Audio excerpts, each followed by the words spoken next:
Okay, all things Fed yesterday, so we were pretty quiet until that statement came out. Market perceived it to be hawkish, I suppose, judging by the price action. I don't think it was really about interest rates rises per se, but it was the clarification and the size of the shrinkage of the balance sheet next year, which seemed pretty aggressive to me. 50 billion a month, 600 billion in a year.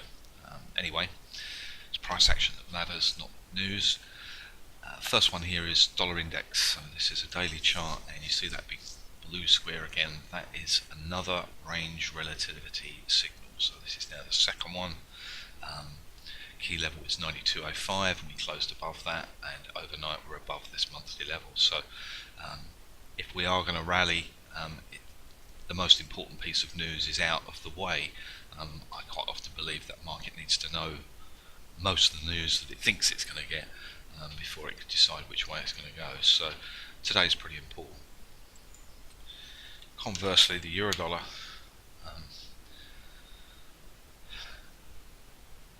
closed below the third range deviation pivot down, so that shows an expansion of range after the range relativity extreme the other way the previous week. Dollar CAD we've already talked about that in the past, rallied pretty strongly and gave a fair bit of it back, but more importantly, this weekly resistance is pretty much guaranteed to become support. So that 2460 is the key level above. In contrast, Aussie dollar moved, failed at the daily level, when it popped above 3 up, and then overnight has reversed.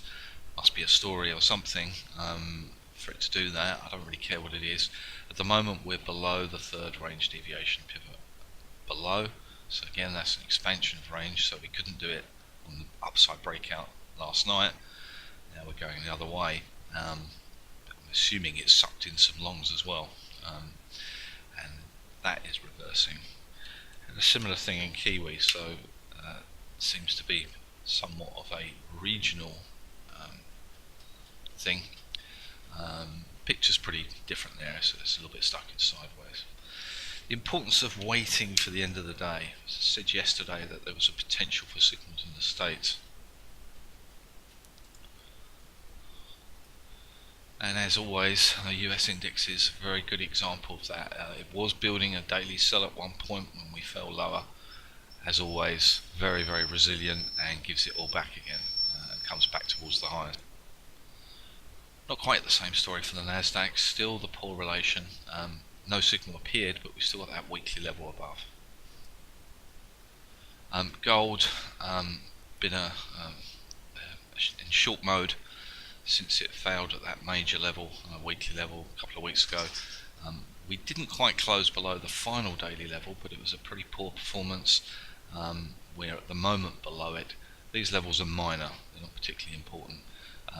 We don't want to see it close back above 1307.2. That would suggest a bit of a false break, but with the dollar bullish, arguably, then that's not a good thing for gold yet again. Finally, crude oil. People who use our methods and the software, they trade levels directly, so they don't necessarily wait for a signal. If you're working on strategic charts, then obviously risk is higher. They will actually look to put positions on at major weekly or monthly levels as limit orders.